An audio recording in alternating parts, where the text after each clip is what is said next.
ഇത് സെൽവരാജ്.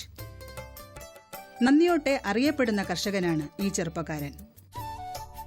പുലർച്ചെ പോകുന്നത് 3.5 ഏക്കറുള്ള തന്റെ കൃഷിയിടത്തിലേക്കാണ്.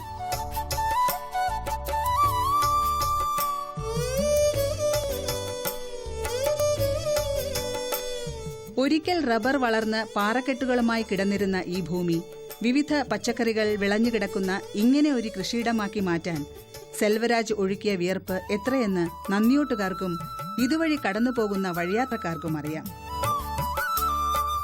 ഈ 3.5 ഏക്കർ സ്ഥലം പാട്ടത്തിനെടുക്കുമ്പോൾ സെൽവന്റെ മുന്നിലുണ്ടായിരുന്ന പ്രശ്നങ്ങൾ എന്തൊക്കെയാണ്?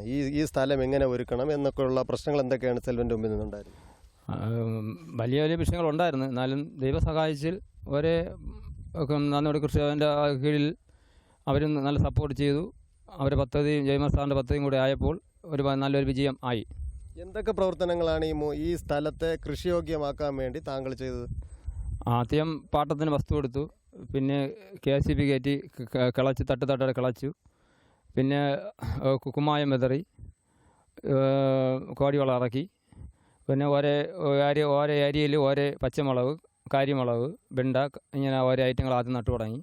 പിന്നെ പടവലം, പാവൽ, വെള്ളരി, അങ്ങനെ 8 ഐറ്റം സാധനം ഇവിടെ വിളയിപ്പിച്ചെടുത്തിട്ടുണ്ട്. ഈ മണ്ണിൽ ഇപ്പോൾ പൊതുവേ എല്ലാ കർഷകരും ഇപ്പോൾ കുമ്മായം ഇടുന്ന ഒരു പ്രവണതയുണ്ട്. അത് സെൽവനും അത് തന്നെ ചെയ്തെന്ന് പറയുന്നത്. എന്തുകൊണ്ടാണ് ഈ കുമ്മായം ആദ്യം തന്നെ മണ്ണിന് ചേർത്ത് പോകുന്നത്?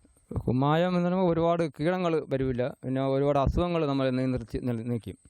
മണ്ണിൻ്റെ അസിഡിറ്റി കുറയ്ക്കുകയായിരിക്കും ലക്ഷ്യം അല്ലേ? അപ്പോൾ ഈ അടിവളമായിട്ട് എന്തൊക്കെയാണ് ചേർത്തത്? മെയിനായിട്ട് ഇപ്പം കോഴിവളം തന്നെയാണ്. കോഴിവളം നേരിട്ട് കൃഷിക്ക് ഉപയോഗിക്കാമോ? ഉപയോഗിക്കാം.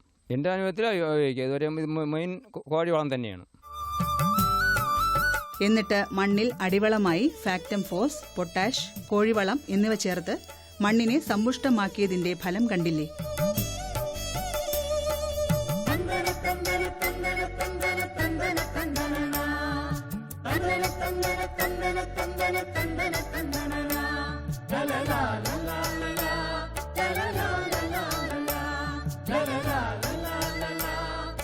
വളക്കൂറുള്ള മണ്ണിൽ പാവലും പടവലവും വെള്ളരിയും വിളഞ്ഞുകിടക്കുന്നു.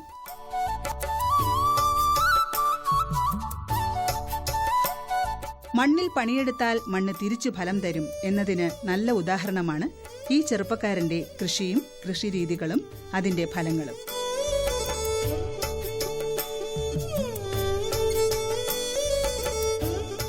കൃഷി ഓഫീസർ നിർദ്ദേശിക്കുന്ന കാര്യങ്ങൾ അതേപടി അനുസരിച്ചും പാരമ്പര്യമായി ചെയ്തുവരുന്ന ചില നാടൻ കൃഷിരീതികളും ഒക്കെ കൂടി ചേർത്ത് വെച്ചുകൊണ്ട് കൃഷി ചെയ്ത് സെൽവരാജിനെ പോലെയുള്ള കർഷകർ നേടുന്ന വിജയം ഇന്ന് നന്ദിയോട്ടെ പലരെയും കൃഷിയിലേക്ക് ഇറങ്ങാൻ പ്രേരിപ്പിക്കുന്നുണ്ട്. ശരിക്കും കായ്ക്കാൻ വേണ്ടി ഈ ചെടി വളർന്നു വരുമ്പോൾ നിങ്ങൾ എന്തെങ്കിലുമൊക്കെ പ്രവർത്തനങ്ങൾ ചെയ്യാറുണ്ടോ? ഈ 2020 പടന്ന് ഒരുമാറാമുക്ക് മണ്ടെന്നുള്ളാറുണ്ട്. മണ്ടെന്നുള്ള എന്ന് പറയുമ്പോൾ അതിന്റെ വളരുന്ന വള്ളിയാണോ? തലവള്ളി തലവള്ളി നുള്ളുന്നതിനുള്ള നേട്ടം എന്താ? അതിന് കന്മാർ വെച്ച് ബാക്കിയുള്ള എല്ലാം കാച്ചു തുടങ്ങും. ഇതിന്റെ പൂക്കളുടെ എണ്ണം കൂടാനും പിടിക്കുന്ന പൂക്കൾ കായ്ക്കാനും വേണ്ടി എന്തെങ്കിലും പ്രവർത്തനങ്ങൾ നിങ്ങൾ ചെയ്യാറുണ്ടോ? വേറെ തൈരിന്റെ പ്രയോഗം ചെയ്യുന്നുണ്ട്. ചാണകം കലക്കി ഊത്തുന്നുണ്ട്. പിന്നെ ഇടയ്ക്കിടയ്ക്ക് വീണ്ടും നുള്ളുന്നുണ്ട്. നമുക്ക് ഉറയ്ക്കും. ഇടയ്ക്ക് ഇതുവഴി പോയ ഒരാൾ പറഞ്ഞത് സെൽവൻ രാത്രിയായ വെള്ളം കോരി ഒഴിക്കലാണ് സെൽവന്റെ പ്രധാന പണിയെന്നാണ്. ഈ 3.5 ഏക്കറിൽ സെൽവൻ എന്ന ഒരൊറ്റ വ്യക്തി കൊണ്ട് വെള്ളം കോരി ഒഴിക്കൽ പൂർണ്ണമായിട്ട് നടത്താൻ കഴിയുമോ? ഒറ്റ വ്യക്തിയല്ല, കുടുംബക്കാരെല്ലാം ഉണ്ട്.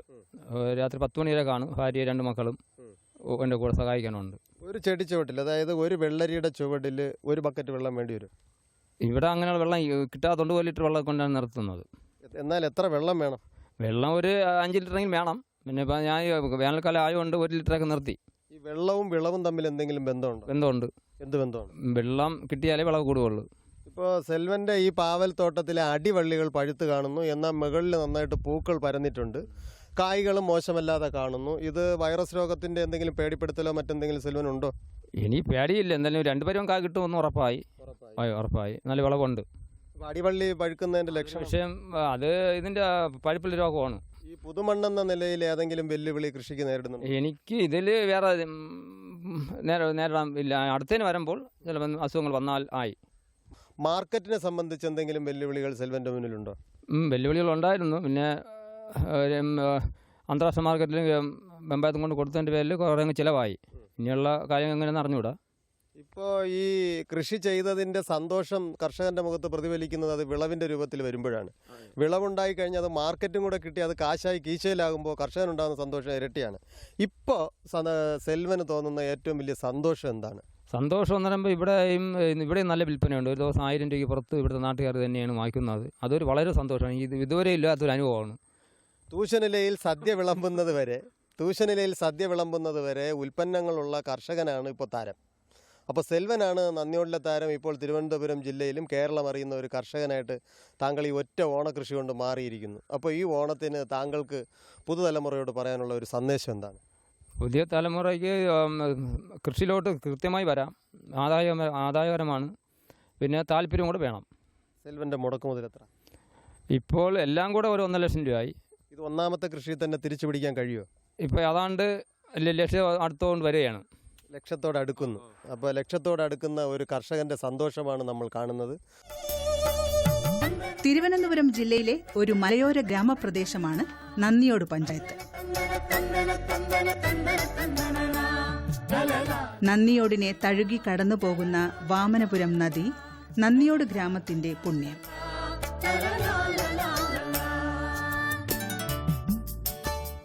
നദിയുടെ ജലസമ്പത്തും വനനിബിഡ പ്രദേശമായ പാലോട്, ഇവിടുത്തെ വിവിധ ഇനം സസ്യസമ്പത്ത്, ഉഷ്ണമേഖലാ കാലാവസ്ഥ എല്ലാം കൂടി ചേർന്ന് നന്ദിയോടിനെ ഏത് തരം കൃഷിക്കും അനുയോജ്യമായ ഒരു മണ്ണാക്കി പ്രകൃതി തന്നെ ഒരുക്കിയെടുത്തതുപോലെ നന്ദിയോട് ഗ്രാമം.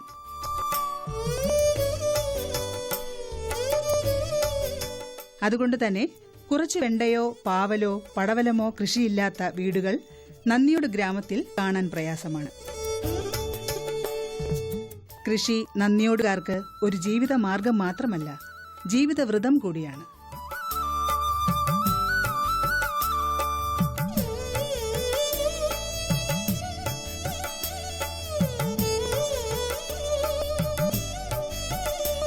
കഴിഞ്ഞ വർഷം സംസ്ഥാന കൃഷിവകുപ്പ് മുന്നോട്ട് വച്ച ജൈവമണ്ഡലം പദ്ധതിയുടെ ഭാഗമായി നന്ദിയോട് പഞ്ചായത്തിൽ ജൈവ കൃഷിയുടെ ശക്തമായ വേരോട്ടം ഉണ്ടായി. സ്വന്തമായി കൃഷി ചെയ്യാൻ ആവശ്യമായത്ര ഭൂമി ഇല്ലാത്ത നന്ദിയോട്ടെ കർഷകർ 1 ഏക്കർ 2 ഏക്കർ 3 ഏക്കർ എന്ന കണക്കിൽ ലഭ്യമായ അളവിൽ ഭൂമി പാട്ടത്തിനെടുത്ത് വ്യക്തിഗതമായും സംഘങ്ങളായും പച്ചക്കറി, വാഴ തുടങ്ങി വിവിധ ഇനം കൃഷികൾ ചെയ്യാൻ ആരംഭിച്ചു.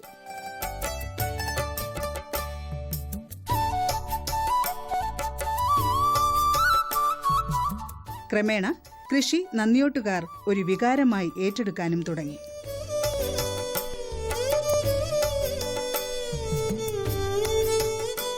വിവിധ ഇനം കൃഷികൾ തുടങ്ങി ശ്രദ്ധയോടെയുള്ള പരിചരണങ്ങൾ നൽകി ചെടികൾ നിറയെ പൂവും കായും വിരിയിക്കാൻ കഴിയുന്നത്ര കരുത്തോടെ വളർന്നുവന്ന സമയത്താണ് പന്നിയും മുള്ളൻ പന്നിയും മയിലും പോലുള്ള വന്യജീവികളുടെ ആക്രമണം തുടങ്ങിയത്.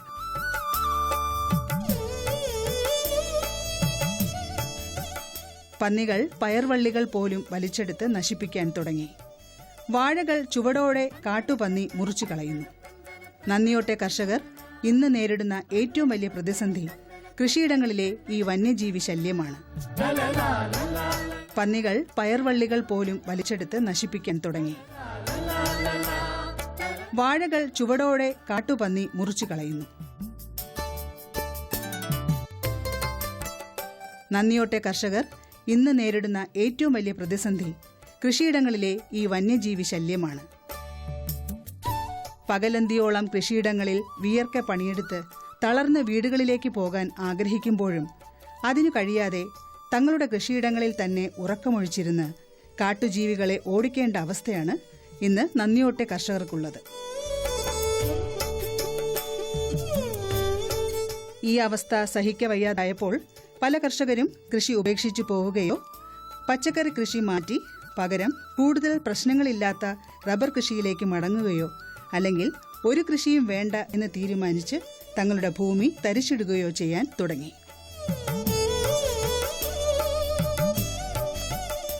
എന്നാൽ ഭൂമി കൺമുന്നിൽ വെറുതെ തരിശായി കിടക്കുന്നത് കാണാൻ ഇഷ്ടപ്പെടാത്ത ചില കർഷകർ പ്രതിസന്ധികളെ വെല്ലുവിളിച്ചുകൊണ്ട് മണ്ണിൽ കൃഷി ചെയ്ത് അതിൽ വിഷമില്ലാത്ത വിളവുകൾ തങ്ങൾക്കും മറ്റുള്ളവർക്കും പ്രയോജനപ്പെടണമെന്ന് ആഗ്രഹിച്ച് കൃഷിയിലേക്ക് ഇറങ്ങാൻ തീരുമാനിക്കുകയായിരുന്നു.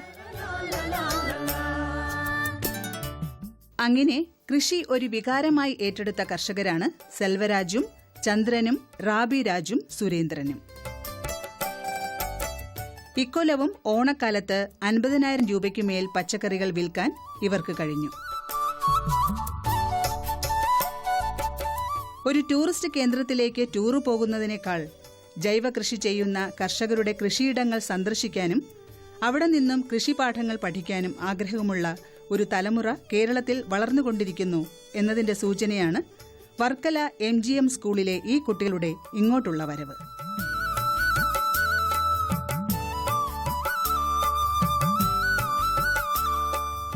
ഇവരുടെ കയ്യിലാണ് നാളത്തെ കാർഷിക കേരളം എന്ന് നമുക്ക് പ്രതീക്ഷിക്കാം.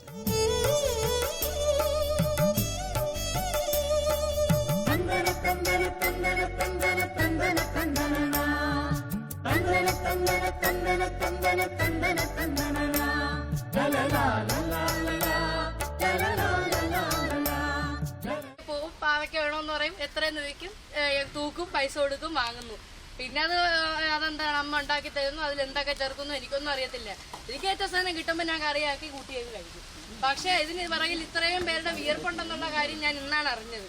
അപ്പോൾ അതിന് എനിക്ക് ഇന്നത്തെ ഒരു ദിവസം വളരെ നല്ലൊരു അനുഭവമായിട്ട് തോന്നുന്നു. ഇതാണ് നന്ദിയോട്ട് സെൽവരാജിനേക്കാൾ മുമ്പേ കൃഷിയിലൂടെ വിജയം കൈവരിച്ചു മാതൃകയായ ചന്ദ്രൻ. മറ്റ് കൃഷികളുണ്ടെങ്കിലും വെള്ളരി വർഗ്ഗങ്ങളാണ് ചന്ദ്രന്റെ പ്രിയപ്പെട്ട കൃഷി.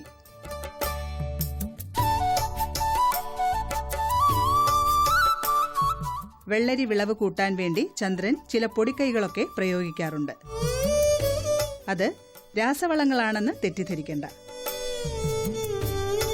1 ലിറ്റർ തൈരിൽ 10 ലിറ്റർ വെള്ളം ചേർത്ത് ഇലകളിൽ തളിച്ചാൽ പരാഗണം നടത്തുന്ന പ്രാണികളുടെ പ്രവർത്തനം കൂടുതൽ ത്വരിതപ്പെടുത്താമെന്ന് ചന്ദ്രൻ തന്റെ അനുഭവത്തിലൂടെ തെളിയിച്ചു കഴിഞ്ഞു. കാരണം നേർപ്പിച്ച തൈര് ലായനി തളിക്കുന്നത് വെള്ളരിച്ചെടിയിൽ കൂടുതൽ പൂക്കളും അതുവഴി നല്ല കായ്ഫലവും ഉണ്ടാവുമെന്ന് ചന്ദ്രൻ തന്റെ കൃഷിയിടം കാട്ടി പറയുന്നു.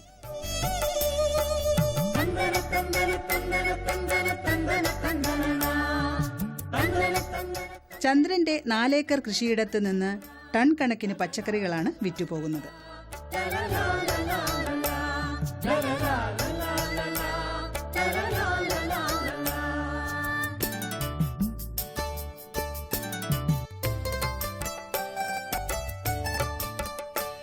പാലുവള്ളിയിലെ കൃഷി പൂർത്തിയാകണമെങ്കിൽ സെൽവരാജ്, ചന്ദ്രൻ, റാബി രാജ് എന്ന ഒരു പേര് കൂടി ചേർക്കേണ്ടതുണ്ട്. ഇതെന്തെല്ലാം കൃഷികളാണുള്ളത്? ഈ പടവലം, വെള്ളരി, പയറ്, പാവല്, ഇത്രയും ഉണ്ട്. 4 ഇനങ്ങളാണ് കൃഷിയുള്ളത്. എത്ര ഏരിയയിലാണ് കൃഷി ചെയ്യുന്നത്? 2 ഏക്കർ 20 സെന്റ്. സ്വന്തം ഭൂമിയാണോ? ഇല്ല, പാട്ടത്തിന്. അപ്പോൾ തൈ റബ്ബറുകൾക്കിടയിലാണ് താങ്കളുടെ കൃഷി? അതെ, 2 വർഷമായ തൈയുടെ ഇടയിലാണ്. മുന്നൊരുക്ക പ്രവർത്തനങ്ങൾ എന്തൊക്കെയാണ്? ആദ്യം കുഴി വെട്ടി അതിൽ വളമെല്ലാം ഇട്ട് അത് നട്ട് പൊടിപ്പിച്ച ശേഷം തട്ടിട്ട് അതിൻ്റെ വളങ്ങളെല്ലാം കറക്റ്റ്. വിത്ത് കുതിർത്ത് നടുകയാണോ അതേ വിത്ത് അല്ല നേരിട്ട് തന്നെ നടുപ്പാകുകയാണോ? പൊടിപ്പിച്ച് നടും. കുതിർത്ത് പൊടിപ്പിച്ച് നടുന്നു. പാവല് വിത്തും പടവലം വിത്തും എല്ലാം അങ്ങനെയാണ്. വിത്ത് സൂക്ഷിക്കുന്ന സ്വഭാവം ഉണ്ടോ? ഉണ്ട്. എത്ര വർഷമായി വിത്ത് സൂക്ഷിക്കുന്നു? വിത്ത് ഒരു 8 വർഷത്തോളമുള്ള വിത്തുകളുണ്ട്. 8 വർഷമായി വിത്ത് സൂക്ഷിക്കുന്നു. വിത്ത് മറ്റുള്ളവർ കൈമാറ്റം ചെയ്യാറുണ്ടോ? അത്യാവശ്യം കുറേശ്ശെ കൊടുക്കും. ഇപ്പോൾ ആരെങ്കിലും കൃഷിയിൽ എന്തെങ്കിലും സംശയങ്ങളൊക്കെ ചോദിച്ചാൽ അത് പറഞ്ഞു കൊടുക്കാൻ തയ്യാറാണോ? പറഞ്ഞു കൊടുക്കും. ഇപ്പോൾ നന്ദിയോട് പൊതുവെ എല്ലാ വീടുകളിലും കൃഷി വന്നിട്ടുണ്ട്. അപ്പോൾ അതിന് താങ്കളുടെ പ്രചോദനമുണ്ടോ? ഈ ഭാഗത്ത് താങ്കളുടെ വീട്ടു പരിസരത്തെ കൃഷി ഉണ്ട്. എല്ലാവർക്കും വിത്ത് ചോദിക്കുന്നവർക്ക് കുറേ വിത്തുകൾ വീതം കൊടുക്കും. ഞാൻ നടുന്നുമ്പേ വേണമെങ്കിലും കൊടുക്കും. താങ്കളുടെ തോട്ടം വളരെ നല്ല നിലയിൽ വരേണ്ട ഒരു തോട്ടം പെട്ടെന്നുള്ള മഞ്ഞളിപ്പ്, വൈറസ് രോഗങ്ങളും മറ്റും കൊണ്ട് കൃഷി ഏതാണ്ട് പിഴച്ചു നിൽക്കുന്ന ഒരു ഘട്ടമാണ്. എന്നാലും അതിനെ വിളവാക്കി മാറ്റാൻ താങ്കൾക്ക് ഒരു പരിധി വരെ കഴിയുന്നുണ്ട്. അതിൻ്റെ പിന്നിലെ താങ്കളുടെ കഠിനാധ്വാനവും മറ്റും ഒന്ന് പറഞ്ഞാൽ കൊള്ളാം. അതിൻ്റെ കറക്റ്റ് വളം ഇതിന് ജയകുമാർ സാറിൻ്റെ നിർദ്ദേശപ്രകാരമുള്ള ജൈവ വളങ്ങളെല്ലാം കറക്റ്റായിട്ട് അതിനുള്ള മരുന്നുകളെല്ലാം അടിച്ച് ക്ലിയർ ചെയ്യുന്നത് കൊണ്ട് ഏറെക്കുറെ കിട്ടി. വെള്ളത്തിൻ്റെ ബുദ്ധിമുട്ട് കൊണ്ടാണ് ഒരു രോഗം ഇങ്ങനെ വരാൻ കാരണം. അത് നല്ല കുന്നും പുറമായതുകൊണ്ട് ശരിക്കും വെള്ളം വേണമായിരുന്നു. പക്ഷേ അത്രയും ഒഴിക്കാനുള്ള സാഹചര്യം പറ്റില്ല. അപ്പോൾ ജലസേചനം കൃഷിയുടെ ഒരു മുഖ്യ ഭാഗമാണ്. ജലസേചനം പിഴച്ചാൽ കൃഷി പിഴച്ചു.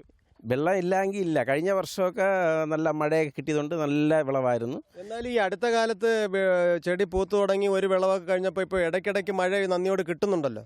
ഈ മഴ കൃഷിക്ക് ഗുണം ചെയ്യുന്നുണ്ടോ? ചെയ്യുന്നുണ്ട്. അതെങ്ങനെയാണ് ഈ മഴ ചെടിക്ക് ഗുണം ചെയ്യുന്നത്? നമ്മൾ ഈ മൂട്ടിൽ മാത്രമേ വെള്ളം ഒഴിക്കാൻ പറ്റുള്ളൂ. മറ്റേത് വള്ളിയും ഇലയും കംപ്ലീറ്റ് നനഞ്ഞ് ആ ഭൂമി മൊത്തത്തിൽ നനഞ്ഞ് വരുമ്പോൾ ആ വേരെല്ലാം ഇത്തിരി കൂടെ നല്ല രീതിയിൽ ഓടി നല്ല രീതിയിൽ വിളവും കിട്ടും. നടിയിലകലം പ്രത്യേകിച്ച് പന്തൽ വിളകൾക്ക് നടിയിലകലം വളരെ പ്രധാനപ്പെട്ട ഒരു കാര്യമാണ്. 2 പടവലം ചെടികൾ തമ്മിൽ നിങ്ങൾ എത്ര അകലമാണ് ഉദ്ദേശം കൊടുക്കുന്നത്? 6 അടി ചുറ്റളവിട്ടാണ് ഞാൻ നടന്നത്. 6 അടി. അപ്പോൾ ഒരു കുഴിയിൽ എത്ര വിത്തിടും? 3 വിത്തിടും. 3 വിത്തിടും. അതിൽ വളർച്ച നോക്കിയിട്ട് 4 പ്രായമാകുമ്പോൾ കരുത്തില്ലാത്തതിനെ പിഴുത് കളയുകയോ എന്തെങ്കിലും ചെയ്യോ? ഇല്ല, ചെറുത് മോശപ്പെട്ട എടുത്ത് കളയും. മോശപ്പെടുന്ന കരുത്തനെ മാത്രം നിർത്തും. അപ്പോൾ 2 വിത്തിട്ട് 1 വിത്ത് നിർത്തും. അപ്പോൾ പന്തൽ എത്ര അടി പൊക്കത്തിലാണ് സാധാരണ പന്തലിടുന്ന ചെടി? പന്തലടി ഒരു 6 അടി 7 അടി പൊക്കത്തിലിടും. ഒരാൾ കൈ എത്തി ചെയ്യാനുള്ള ജോലി ചെയ്യാൻ കണക്കാക്കി ചെയ്യാം. ഇതിനകത്ത് വളം നിങ്ങൾ സ്വയം ഉൽപ്പാദിപ്പിച്ചിടുകയാണോ അതേ വാങ്ങിയിടുകയാണോ? ഇല്ല, എനിക്ക് അവിടെ ചാണകം കോഴിക്കാരൊക്കെ ഉണ്ട്. പശുക്കളുണ്ടോ? പശുക്കളുണ്ട്. എത്ര പശുക്കളുണ്ട്? 3 പശു 4 കിടായും കുട്ടിയുണ്ട്. അപ്പോൾ ഗോമൂത്രം ഉപയോഗിക്കുന്നുണ്ടോ? ഗോമൂത്രം ഒരു പ്രാവശ്യം കൊണ്ടും തളിച്ച്. അപ്പോൾ ആ ഗോമൂത്രം ചാണകലായനിയൊക്കെ തളിക്കുമ്പോൾ ഉണ്ടാകുന്ന ചെടികളുടെ മാറ്റം എങ്ങനെയുണ്ട്? ചാണകം കലക്കി ഒഴിച്ചാൽ നമ്മൾ കോഴിക്കാരൊക്കെ ഇടുന്നേ കാട്ടിക്ക് എഫക്റ്റായിട്ട് വളർന്നു. എൻ്റെ വീട്ടിൽ നിന്ന് അടയിൽ കുറച്ച് പടവലം നട്ടയിൽ ഞാൻ കലക്കി ഒഴിച്ചപ്പോൾ അത് ഭയങ്കര രീതിയിൽ വളർന്നങ്ങ് നിരന്ന് കിടക്കുന്നു. ഈ ഓണക്കാലം ആകുമ്പോൾ കൃഷി ചെയ്യാതിരിക്കുകയാണെങ്കിൽ നിങ്ങൾക്ക് എന്തെങ്കിലും ബുദ്ധിമുട്ട് വരും? മാനസികമായി വല്ല ബുദ്ധിമുട്ടാണ്. അപ്പോൾ ഓണക്കാലം എന്നാൽ നിങ്ങളുടെ കൃഷിക്കാലമാണ്. ഇവിടുത്തെ റാബി രാജിനും അതുപോലെ തന്നെ സെൽവരാജിനും ചന്ദ്രനുമെല്ലാം ഓണക്കാലം എന്നാൽ ഒരു കൃഷിക്കാലമാണ്. അവർക്ക് വിശ്രമമില്ല. മലയാളികളെ സദ്യ ഉണ്ണിക്കുന്നതിന് വേണ്ടി ഇവർ നല്ല പച്ചക്കറികൾ ചെയ്ത് നല്ല കൃഷിയിലൂടെ നല്ല പച്ചക്കറികളും നല്ല വിളവും ചെയ്ത് നാടിന് നന്മയുള്ള കാഴ്ച സമ്മാനിക്കുന്നു. നാം പരിചയപ്പെട്ട നന്ദിയോട്ടെ സെൽവരാജും ചന്ദ്രനും രാബിരാജുമൊക്കെ നാളെ ഒരുപാട് പുതിയ കർഷകർ കൃഷിയിലേക്ക് വരാൻ മാതൃകയാകുമെന്ന് തീർച്ച. കൃഷിഭവൻ വഴി നടപ്പാക്കി വരുന്ന ഗ്യാപ്സ് പദ്ധതിയിൽ സെൽവരാജും ചന്ദ്രനും രാബിരാജും പുറമെ നന്ദിയോട്ടെ ഒരുപാട് കർഷകർ അംഗങ്ങളാണ്. കൃഷിക്ക് അത്യാവശ്യമുള്ളത്ര മാത്രം രാസവള പ്രയോഗവും കീടനാശിനി പ്രയോഗവും കൃഷി ഉദ്യോഗസ്ഥരുടെ നിർദ്ദേശമനുസരിച്ച് ഈ കർഷകർ തങ്ങളുടെ കൃഷിയിടങ്ങളിൽ ചെയ്യുന്നുണ്ട്. മാത്രമല്ല, തങ്ങൾ പ്രയോഗിക്കുന്ന രാസവളത്തിന്റെയും കീടനാശിനിയുടെയും കൃത്യമായ വിവരങ്ങൾ കർഷകർ അപ്പോഴപ്പോൾ തന്നെ രേഖപ്പെടുത്തി വയ്ക്കുന്നു. കൃഷിയിടം സന്ദർശിക്കുന്ന കൃഷി ഉദ്യോഗസ്ഥർ ഇത് യഥാസമയം പരിശോധിച്ച് നിർദ്ദേശങ്ങൾ നൽകുന്നു. ഇപ്പോൾ കൃഷി ഓഫീസർമാർ സർക്കാർ ഓഫീസിലല്ല, കർഷകരുടെ ഒപ്പം കൃഷിയിടങ്ങളിലുണ്ട് എന്നത് കർഷകർക്ക് പ്രതീക്ഷ നൽകുന്നു. നമ്മുടെ കൃഷിയുടെ ഭാവിയും പ്രകാശമാനമാകുമെന്ന് തീർച്ച. പുതിയ തലമുറ കൃഷിയുടെ നേരെ സ്നേഹത്തോടെ നോക്കുന്നത് കണ്ടില്ലേ?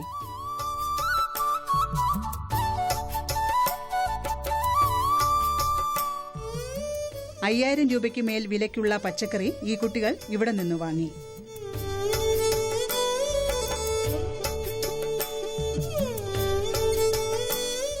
നാളത്തെ കാർഷിക ഇന്ത്യ ഇവരുടെ കയ്യിൽ സുരക്ഷിതമെന്ന് നമുക്ക് പ്രത്യാശിക്കാം.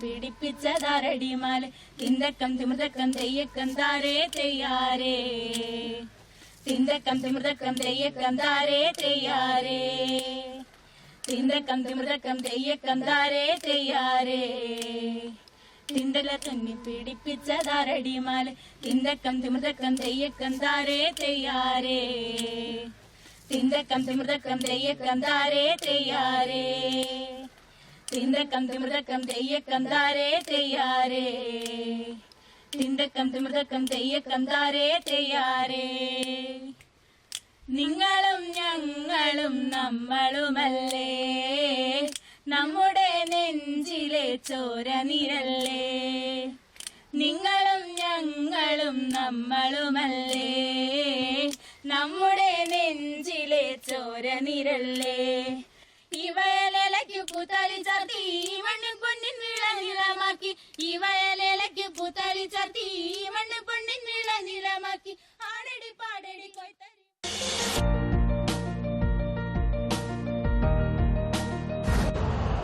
यूरिया का स्वदेशी उत्पादन 70 लाख टन बढ़ाने के लिए 6 उर्वरक संयंत्रों का उद्धार किया जा रहा है। FCIL के गोरखपुर, सिंदरी, तलचर और रामागुंडम संयंत्र, HFCL की बरौनी इकाई और BVFCL की नामरू फोर्थ। सोने पर सुहागा ये है कि देश में अब बनेगा सिर्फ नीम लेपित यूरिया, क्योंकि इससे होगा किसानों का फायदा ही फायदा। अनाज का उत्पादन 10% तक बढ़ेगा। बढ़ेगी 10 से 15% नाइट्रोजन क्षमता।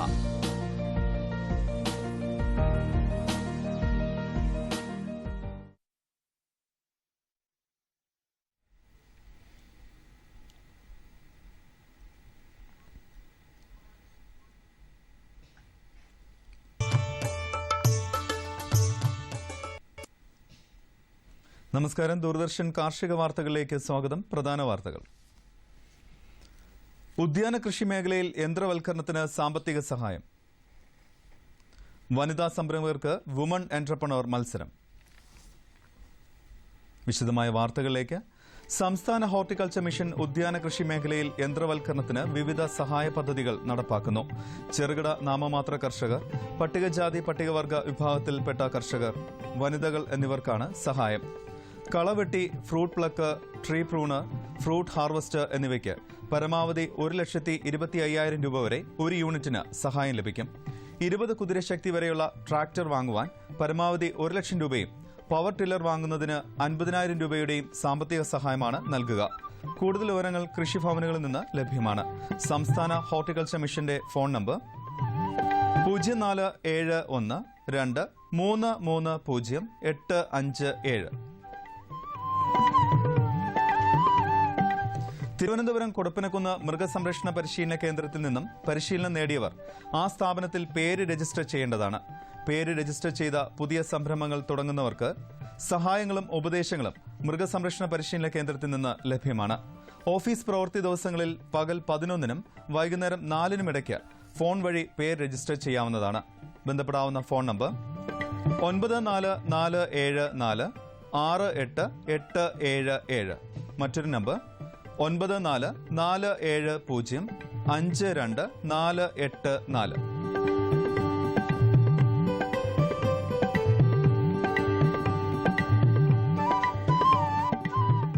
കേന്ദ്ര ശാസ്ത്ര സാങ്കേതിക മന്ത്രാലയം, Anita Borg institute, Indo US science technology forum എന്നിവ സംയുക്തമായി നടത്തുന്ന വനിതാ സംരംഭകർക്കുള്ള വുമൺ എന്റർപ്രണർ മത്സരത്തിലേക്ക് അപേക്ഷകൾ ക്ഷണിച്ചു. മത്സരത്തിൽ വിജയിക്കുന്ന 10 പേർക്ക് അമേരിക്കയിലെ സിലിക്കോൺ വാലി സന്ദർശിക്കുവാനുള്ള അവസരം ലഭിക്കും. അതോടൊപ്പം പരിശീലനവും സംരംഭക വികസന അവസരങ്ങളും ലഭ്യമാകും. കൂടുതൽ വിവരങ്ങൾക്ക് സന്ദർശിക്കാവുന്ന വെബ്സൈറ്റ് www.ghcindia.anidaborg.org. വെബ്സൈറ്റ് ഒരിക്കൽ കൂടി www.ghcindia.anidaborg.org.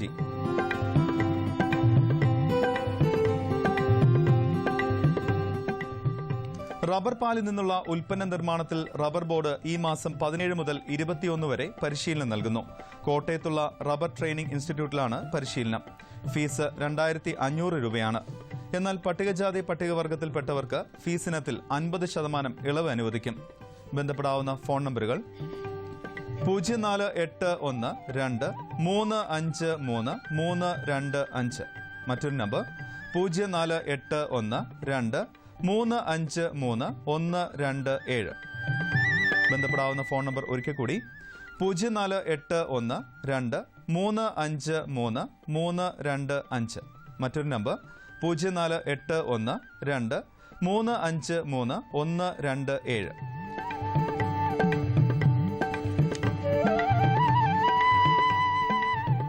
സംസ്ഥാന കൃഷി വകുപ്പിന്റെ കീഴിൽ കോഴിക്കോട് പുതിയറയിൽ പ്രവർത്തിക്കുന്ന കൃഷി അസിസ്റ്റന്റ് എക്സിക്യൂട്ടീവ് എഞ്ചിനീയറുടെ ഓഫീസിൽ നിന്നും വിവിധ തരം കാർഷിക യന്ത്രങ്ങൾ കർഷകർക്ക് വാടകയ്ക്ക് ലഭ്യമാണ്. വിവിധ കുതിരശക്തിയിലുള്ള ട്രാക്ടറുകൾ, ട്രാക്ടറിൽ ഘടിപ്പിച്ച് പ്രവർത്തിപ്പിക്കാവുന്ന ഉഴുവ് യന്ത്രങ്ങൾ, നടീൽ യന്ത്രങ്ങൾ, പവർ ട്രില്ലറുകൾ, പുല്ലുവെട്ട് യന്ത്രങ്ങൾ, കമ്പൈൻ ഹാർവസ്റ്റർ തുടങ്ങിയവയാണ് ഓപ്പറേറ്റർമാർ സഹിതം വാടകയ്ക്ക് ലഭ്യമാക്കിയിട്ടുള്ളത്. കൂടുതൽ വിവരങ്ങൾക്ക് വിളിക്കാവുന്ന ഫോൺ നമ്പർ 04952723 766. ഫോൺ നമ്പർ ഒരിക്കൽ കൂടി 0495 2 723 766.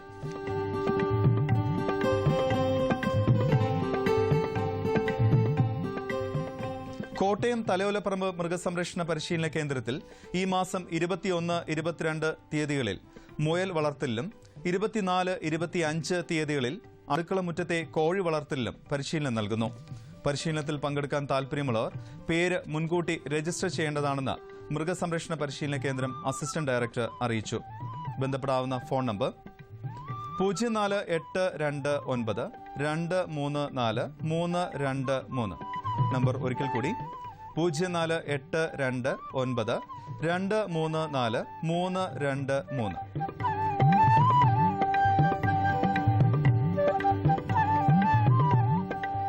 കാലാവസ്ഥ. കണ്ണൂർ കൂടിയ താപനില 31.8 ഡിഗ്രി സെൽഷ്യസ്, കുറഞ്ഞ താപനില 25.2 ഡിഗ്രി സെൽഷ്യസ്. കോഴിക്കോട് 32.7, 25.7. കൊച്ചി 32.4, 24.6. ആലപ്പുഴ 31.8, 25.7. പുനലൂർ 34.5, 24. തിരുവനന്തപുരം കൂടിയ താപനില 33, കുറഞ്ഞ താപനില 25.5 ഡിഗ്രി സെൽഷ്യസ്. ഇന്നത്തെ കാർഷിക വാർത്തകൾ സമാപിക്കുന്നു. നമസ്കാരം.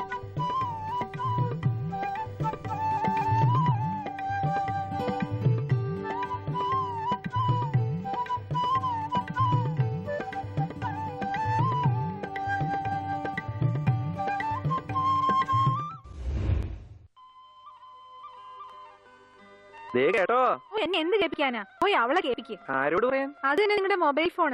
രാവിലെയും വൈകിട്ടും പകലും രാത്രി അതിനോട് ഒട്ടിയിരിക്കല്ലേ. ചോദിച്ചാ കിസാൻ കോൾ സെന്ററുമായി സംസാരിക്കുകയാണെന്ന് പറയും.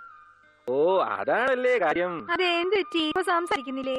ഇപ്പൊ അപ്പപ്പോ കാര്യം നടക്കും. അതെങ്ങനെ? അതെ, ഇപ്പൊ കൂടുതൽ ലൈനുകളും പ്രത്യേക ടെക്നിക്കും കാരണം കൃഷി വിദഗ്ധരുമായി ഉടനെ സംസാരിക്കാം. ഇനി ലൈന് ബിരിയാണെങ്കിൽ തന്നെ നിങ്ങളുടെ പ്രശ്നം റെക്കോർഡ് ചെയ്തോളും. അവിടെ നിന്ന് ഫോണും വരും, പിന്നെ പ്രശ്ന പരിഹാരം മെസ്സേജായും വരും.